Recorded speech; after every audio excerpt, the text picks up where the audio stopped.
Morning, VC. All right, pretty much a roller coaster of a week here in Charlotte for me. Spent the first couple of days in the hospital.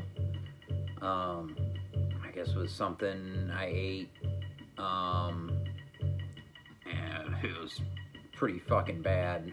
As far as the doctors at the hospital could tell, it was food poisoning, but they did do a CT scan just to make sure, and it wasn't anything else too crazy.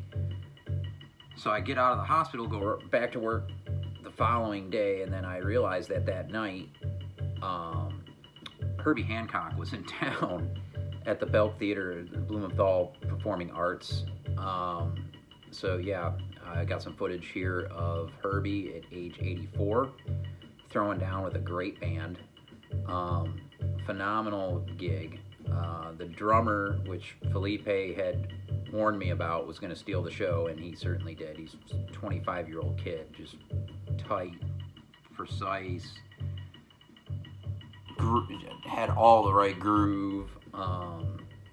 He was excellent, and the trumpet player had a phenomenal tone. Guitar player is a little weird stuff he did, but other than that, Herbie's playing was great.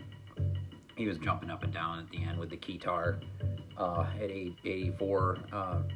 It wasn't that long a show. It was a couple hours, actually. The show I went to was about two hours. Started at 7:30, got over about 9:30. Excellent. Did some Wayne Shorter compositions. Put some footage in of Herbie. That's a big bucket list deal. And so I wasn't feeling all that great, but I wasn't missing it. My friend Brad and I actually got the last 2 tickets. It was a complete sellout. I don't know how we pulled that off. It's just there's happened to be 2 on this one site left, and they were left orchestra pit. So we were down with, they were really good seats. And Scott from Lunchbox and his son Milo sat 2 rows in front of us, which was cool. And I got to ask him about leaving. I said, so when are you getting the Joe McPhee records in, because they reissued a bunch of his records, and so he's got them coming on the way in about a week. I had to tell people that, sorry, it's my dealer here. But yeah, playing in the background was a record I think I might have showed last video, maybe not. Jerome Cooper, Root Assumptions, on the Anima Productions label. Solo performance. That's one long piece. This is the B-side that I just put it on here, about 14 and change. The main instrument he's playing is the African bellophone, which is this instrument that's kind of similar to the vibes. It hangs around your neck, and you play it with the mallets. And he's also at the same time playing a sock cymbal and a bass drum. Lovely record, really cool, and so I've been enjoying that. That's about the 3rd time I've spun it lately. Not a whole lot of records this week. I didn't go to any record stores, I don't believe. I'm trying not to. Between now and WFMU, I do have to go, although next Saturday, to Dylan's deal to support his anniversary sale. I guess there'll be some folks from the VC there, maybe Chance. I'm not sure who else. I think Zonkman's going to come down from Winston. I'm not sure if Art, the NC vinyl picker, might come out. I don't know if John can make it. I don't think he said he could. Not 100%, but should be a good time. Usually has a lot of crazy rare records to drop. I know there's some Zamrock I'm interested in, so I'll be out there early as piss. Out there with the metalheads that are usually there like 2-3 in the morning. But yeah, just a couple packages. One was significant. One big reason why being in the vinyl community is a pretty cool thing. Alex, I always think Motor 247, but Alex out in LA area, Diamond Marimba, he remembered that this was the last Helden record that I needed, and one of his locals, the guy that runs the shop, I believe, had put out some of his collection, and this was in it, and it's an original first French double LP of Heldon, third. I think it's called it's always rock and roll, and of course Richard Pinhas on guitar and electronics. And I think it was probably Mr. Grunblatt with him on this too, I would assume. But yeah, double LP on Disjuncta.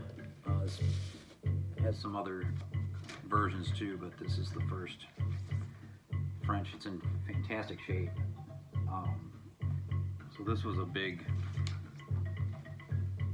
one off the list.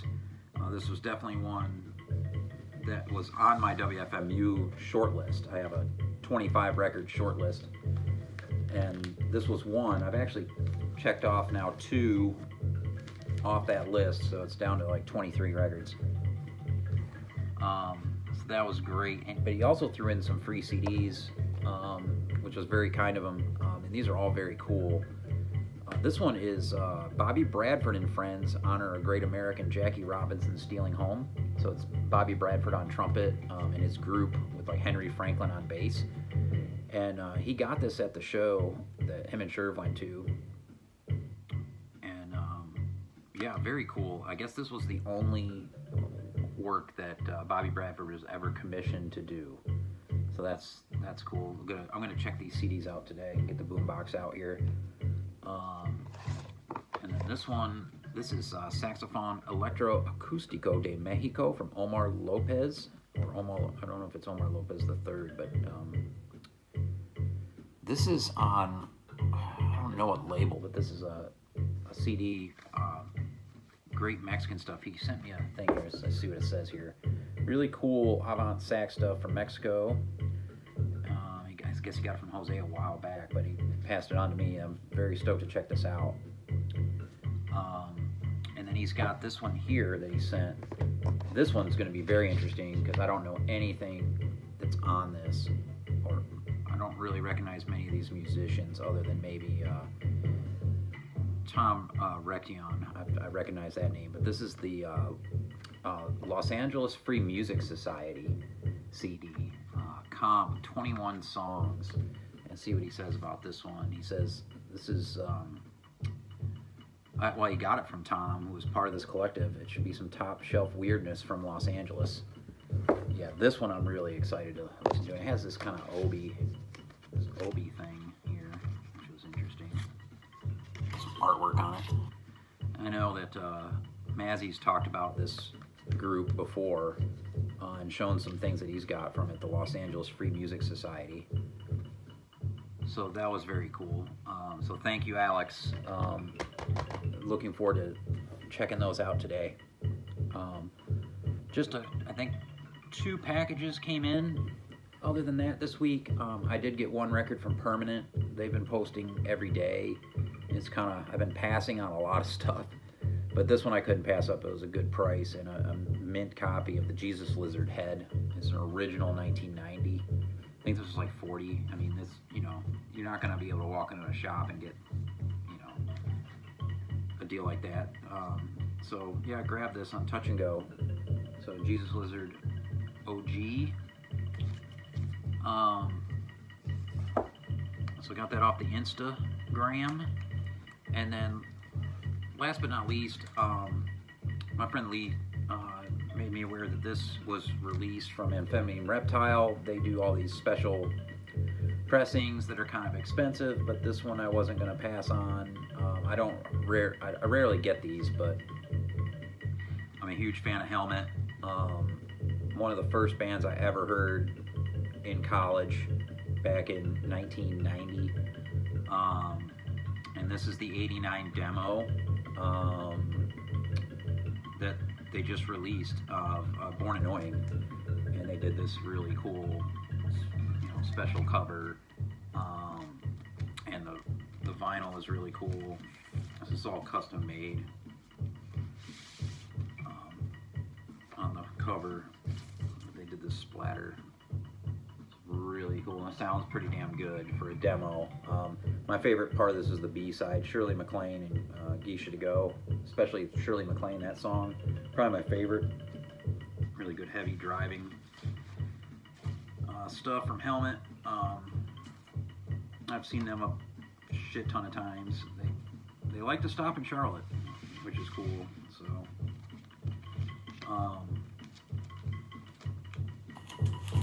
yeah, and it's what's cool about AmRep. The records are expensive, but the CDs are $5. So I got the CD too. I mean, it's $5, so I can throw it in the car too. So, yep. And then I have one other package come in. Probably one of the most important records I've ever acquired. This will be, one day will be in the Southern Folklife collection at UNC Chapel Hill, which I am bestowing all my 78s to when I pass. But yeah, my rig for the 78s is almost fully completed to where I'm going to want it. Teddy's going to send me some really nice cables for the system. It's going to be pretty much the finishing touch. I've got some clip speakers. I've got a old Silverface Sony powering this thing, and I've got an Audio-Technica 78 player, and I've got an Ortofon 78 cart. And so we're just going to get all the cabling nice and good to go, and then yeah, she's going to be rocking. But this arrived from Carolina Soul. Of course, John made me aware of this auction, bastard. But I don't know. I can't believe I won this one because there's only ever been 2 sold on Discogs in G condition, like really bad condition. This one's like VG going into VG. I mean, it's VG plus looking, but it's Blind Willie Johnson on Columbia from 1929. Jesus is Coming Soon. It's an original, and I'm gonna run to the City of Refuge on the B side. So yeah, this is an incredible find. There's only about 20 to 25 left in existence that I can tell, and to have that Pristina copy is excellent. Fantastic gospel blues from Blind Willie Johnson. Pretty important record to collectors of 78s. So I was very pleased to get that.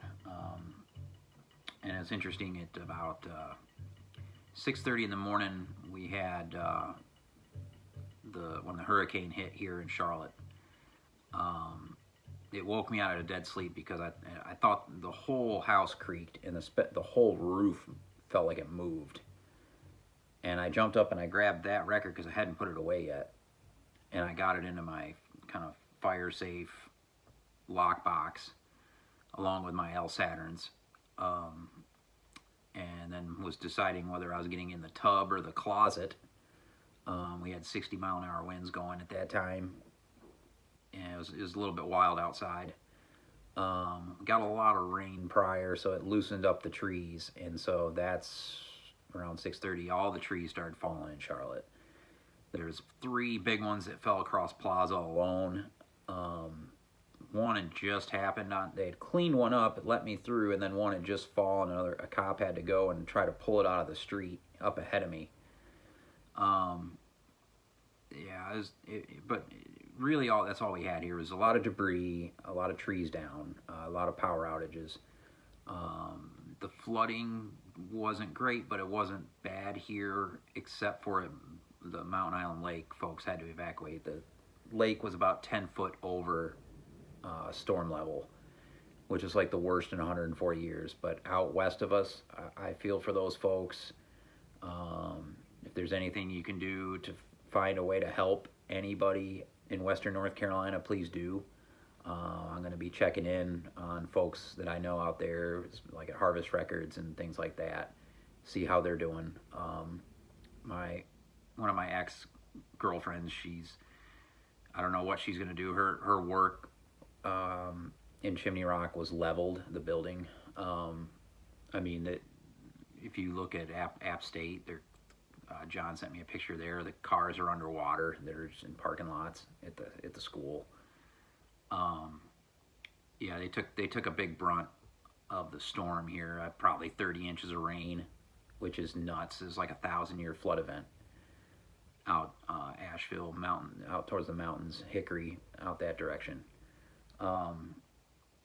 Yeah, so yeah, like I say, if you can do anything to help those folks, you know, maybe give to the Red Cross, whatever, be appreciated. But hope everybody else is well out there. Take care. Peace.